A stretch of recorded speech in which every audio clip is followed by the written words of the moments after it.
If you're wondering if the iPhone 16, 16 Pro, Pro Max or the Plus support reverse wireless charging, so in this video I will answer this question.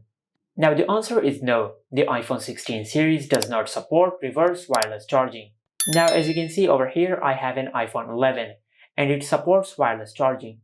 And if I place it on the back of the iPhone 16 Pro, as you can see, it is not charging. Since the iPhone 16 series does not support reverse wireless charging. The only way you can reverse charge another phone is using the charging cable of your iPhone. Just plug one end of your charging cable to your iPhone and plug the other end of your charging cable to any other smartphone which have a USB Type-C port.